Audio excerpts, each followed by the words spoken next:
Okay, so you've just bought a new compound bow.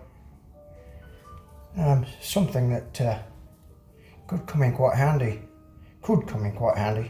Very soon in the outback of Australia anyway. I'm going to tell you some stuff that nobody told me when I bought mine. It's going to be very basic and it's for complete beginners. So all those of you out there who are experts, please feel free to chip in if I miss something. Okay, this is a compound bow. Let's look at it. This bit I'm holding here, this is called the risers. Now, they can be made out of a number of things. Aluminium, plastic, steel. This particular one is an expensive bow, and this is carbon fiber risers. Okay. These are the limbs, and they're usually made out of some form of sprung steel, and they can be altered in their tension and power via this nut here. This is what's known as the cam. Now what the cam does is it multiplies the force when you draw back on the string, and you've got one on each of the limbs.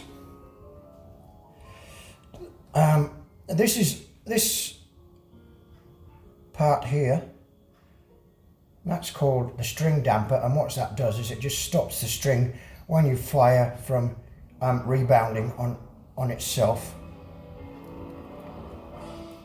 String guide, that keeps the strings in alignment as you draw back. The string itself is these days is a composite material, and it's very, very strong and will take many thousands of firings if you look after it. Every 100 or so shots with mine, perhaps not that much, I use some beeswax. This on mine, on the whole string, just to keep it in good shape and allow the fibres to not rub on each other.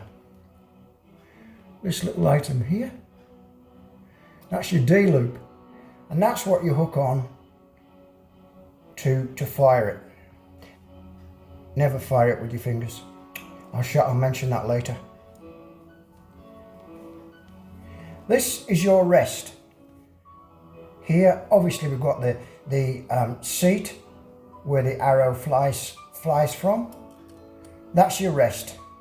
Now the arrow rests in that, and the rest is timed using this string here, this cord onto the strings, to release the instant it senses that the arrow has been fired, and it leaves the arrow suspended in the air for a millisecond whilst the string forces. It's very, very accurate. This is a very, very accurate bow.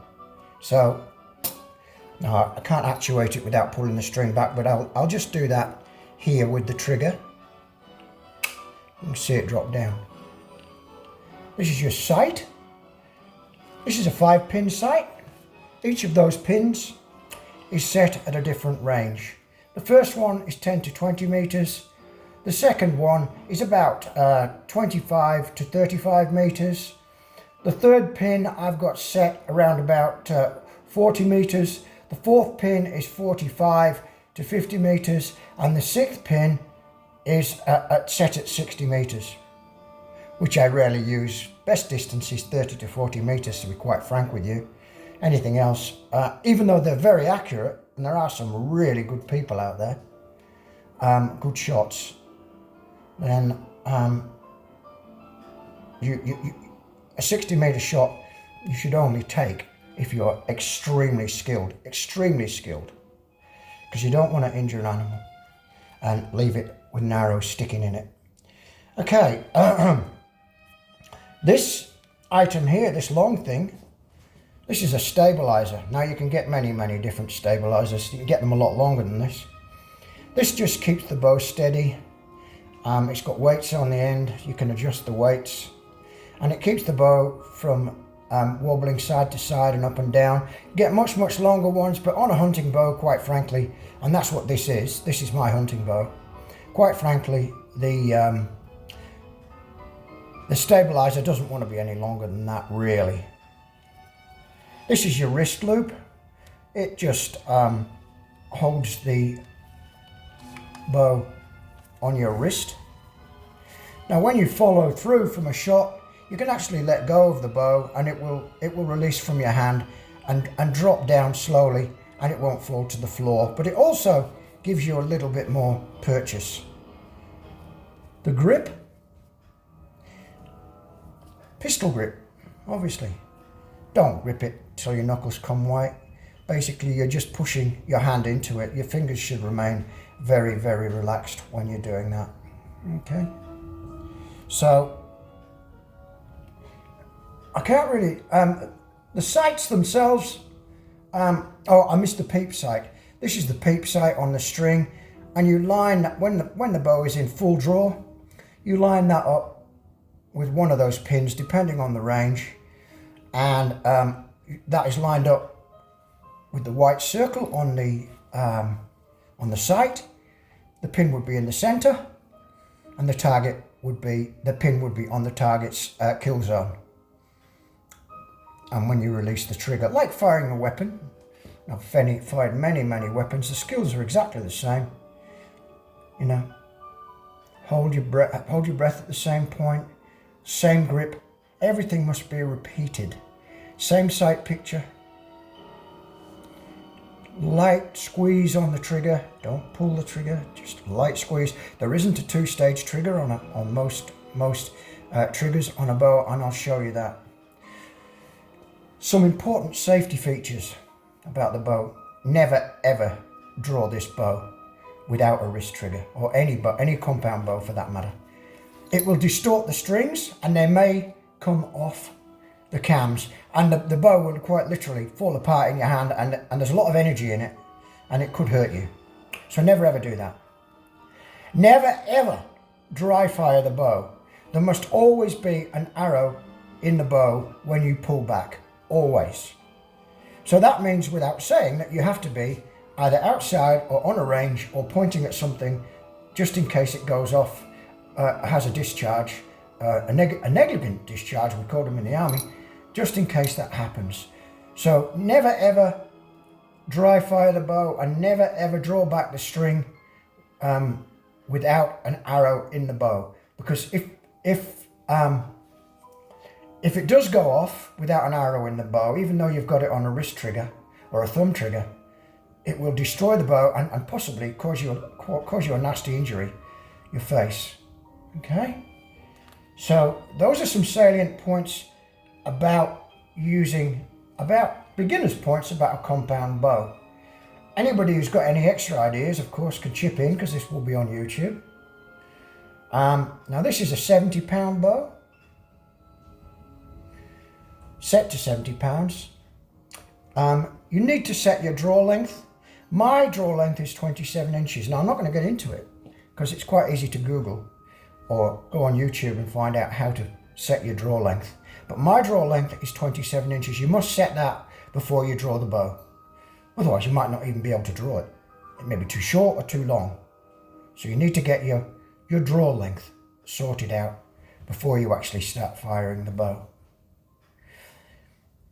Poundage, well, look, I've seen 40-pound bows do a lot of damage. Poundage is not really that critical. What is critical is the energy on release. Now, for example, you can find 700-pound crossbows that need to be drawn back with a ratchet system and a set of pedals. They're so powerful. And that's a 700-pound bow. That is the draw weight. That is not the release weight. This has a lot more energy on release.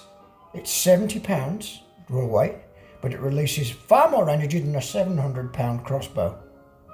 You need to get that. I've seen young kids with a 40-pound bow, and the arrows, it's the arrows important, And I've seen their arrows penetrate targets just as deeply and as powerfully as a 70 or 80 pound bow. So there you go.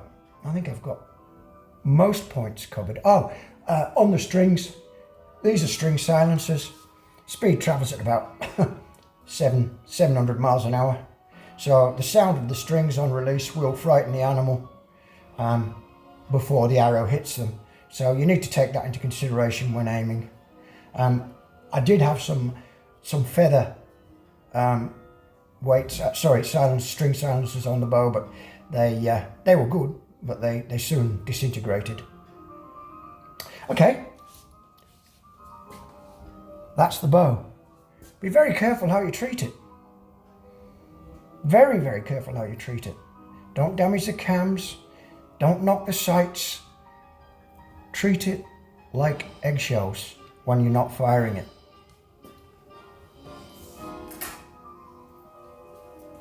Arrow. If you get the wrong arrow for a compound bow, you need to find out what sort of arrow it is. Okay. This is what they call a field tip, and it unscrews out of the arrow, which can be a pain at times because it keeps on screwing, but a little bit of nail varnish on there will lock it in place and still be able to get it out. Or even a tiny bit of Loctite, you'll still be able to get it out when you need to. Field tip. Do not shoot prey with a field tip. It will not kill it, and it might be wandering around for weeks with an arrow through it, because the arrow will occlude any blood vessels that you hit, so it could last ages. The flights, these are short flights. I prefer them. Less chance of them interfering with the drop rest. And there are other types of rests that you can get. You can get limb actuated rests like this one. And the limbs actuate that rest. I don't particularly like it. I find that the flights do actually catch that sometimes, and it makes them inaccurate. The knock, okay, the knock is important. Always inspect that. Make sure that the knock is intact, because if you fire that with a broken knock, you can end up with a broken arm. It may misdirect the arrow, or it may just fly off anywhere, and that can be very dangerous. Check your arrows before you fire them. Twist them and bend them. If they're cracked, if there's a crack in there and you fire it, you could end up with the remainder of the arrow going through your arm as it breaks on the drop rest. This one up here has a biscuit rest, which is like, it's got whiskers in it. It's just like a biscuit and it's got whiskers in it. It's all right. It's nowhere near as good as a drop rest or a limb actuated rest. So always check your arrows. I made this. You can buy parts and you can make these with a jig, and they're very accurate. They're just as accurate. I can hit a grapefruit at 50 meters with this arrow, just the same as one I buy, and I've tuned this arrow to suit my bow.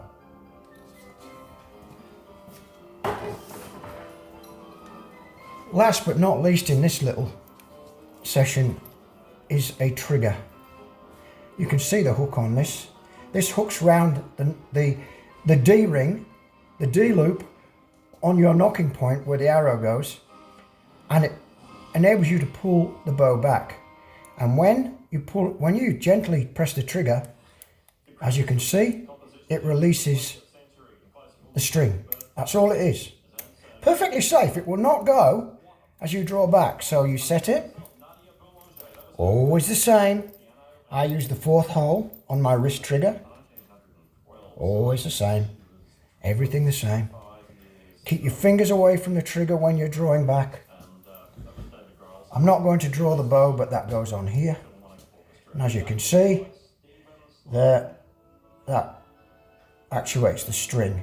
All right, I've only got it lightly pulled. My fingers are not near the trigger. Not until I'm ready to fire do I bring my finger near that trigger, because it's very sensitive. These things have a hair trigger, watch. Very important. Now you can get a thumb trigger, which is just like a handle with a similar arrangement on it, and you press the trigger with your thumb. I prefer this wrist trigger. I really love this wrist trigger. It's very, very good. Okay, maybe I'll do something at another day on sight picture and the principles of aiming, but you can find that out online as well. Okay, I hope that please feel free to be critical.